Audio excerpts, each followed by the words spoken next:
Audrey Tautou a arrêté le cinéma il y a 5 ans. J'avais envie d'avoir du temps pour me consacrer à d'autres trucs. Je me suis offert ce luxe-là, a-t-elle confié à Laurent Delahousse dans 20h30 le dimanche. Elle n'a pourtant pas décidé de quitter complètement la comédie, puisque l'actrice remonte sur les planches en 2024 pour jouer dans l'adaptation en pièce de théâtre du livre de David Foiskinos, Charlotte. Lors de son temps libre, elle apprécie se promener aux abords d'Arcachon. C'est là qu'elle a décidé de poser ses bagages pour vivre au calme et en toute discrétion. Audrey Tautou a acheté en 2008 une maison à la famille Lillet, maison de vin, ainsi qu'un bateau, la réplique d'un loup, dériveur de sport des années 1930 à 1950, typique du bassin d'Arcachon. Elle aime beaucoup cette vie simple, familiale, raconte son ami Alain Argelas au Journal du Dimanche. L'actrice ne s'y comporte pas comme une star, mais comme n'importe quel habitant de la région. Nous étions assis avec des amis à la terrasse de la pâtisserie Frédélien quand nous les avons vus arriver, son amie et elle, à vélo.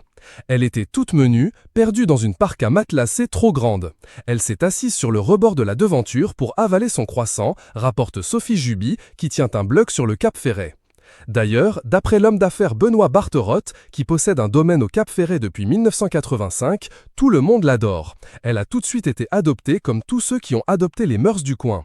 Laura Snet, Marion Cotillard, Guillaume Canet, Pascal Obispo ou encore Laurent Delahousse, ils ont tous craqué pour ce coin de France.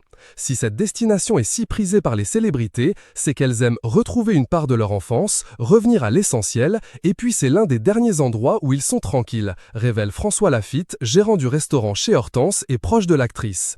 Elles peuvent vivre sans être dérangées. Du fait de notre histoire, de notre passion pour le bassin et l'océan, et de la conscience qu'on a de notre bonheur de vivre ici, on n'en a rien à bouler du show business, confirme Bernard Martin, constructeur de la région. Et cet anonymat est aussi ce qui a séduit la star du fabuleux destin